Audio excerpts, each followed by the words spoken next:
Let's talk 3 key takeaways from the New York Jets versus the Denver Broncos football game.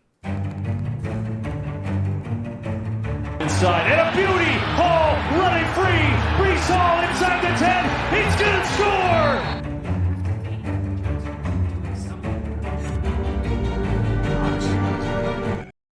What is going on, guys? Welcome back to Talking Jets with Tigo. My name is Tigo. Guys, if you haven't hit the subscribe button, what are you doing? Hit the subscribe button, join the movement. If you haven't hit the like button on the video, I would implore you to. It really helps us beat out the YouTube algorithm.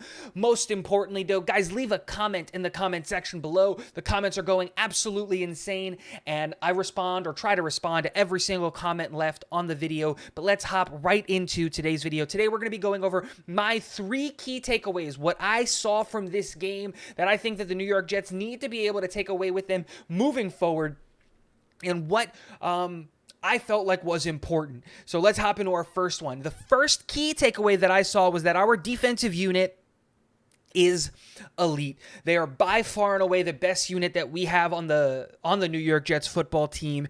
And if we're talking specifically, our defensive back room is elite. If we're talking about who's the best corner in the NFL right now, it's crazy that you legitimately have to put not one, but both of our cornerbacks in that conversation, because you cannot disrespect DJ Reed and the performance that he's doing, and you cannot disrespect Sauce Gardner and what he's doing for this team. It's crazy because these guys were key factors for why we won this football game. Sauce Gardner led the team with 10 total tackles, 9 of them being solo tackles. So not only is he being effective in the pass game where he had 3 passes defended, which is absolutely insane. They kept testing Sauce and it didn't work out. They tried it once, they tried it again, they tried it at the end of the game to win on a catch-on. When are teams going to learn you don't test Sauce? And he's coming downhill, being effective in the passing game, in the running game to stop the ball from moving upfield. Absolutely insane. But you know who was right behind him, tied for second with total tackles on the team? DJ Reed, the other corner for the New York Jets football team. He had 8 total tackles, 7 of them being solo, and he also had 3 passes defended, which is absolutely insane because he's being asked to cover guys like Courtland Sutton, who's like 6'3", and he's 5'9", and you know how a guy like that covers a guy like that? Timing, and it's all about timing. And DJ Reed is probably going to go down as one of the biggest steals in free agency that the New York Jets have ever gotten. And Sauce Gardner is by far and away the best player to come out of this draft. It is an absolute travesty that 3 teams were stupid enough to pass on Sauce Gardner. And not just 3 teams passed on him. 1 team took a different cornerback instead of Sauce Gardner. If Sauce keeps playing the way that he's playing right now, he is going to run away with the Defensive Rookie of the Year award, and it's not going to be close. Let's talk about the second key takeaway from this New York Jets win over Denver is that this New York Jets team is winning in spite of the injuries. Last week, we talked about winning in spite of the quarterback, right? This week, we're going to talk about next man up and how in the NFL, it does not matter that you have injuries, right? No one cares. No team in the NFL goes through a season completely healthy. It doesn't exist.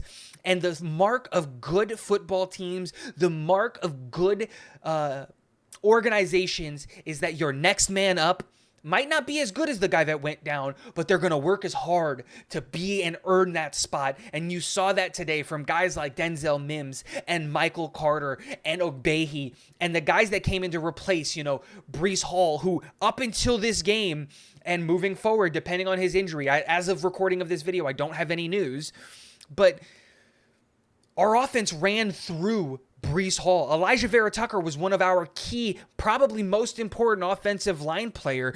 And Corey Davis was by far and away Zach Wilson's favorite target and our best wide receiver since Zach got back.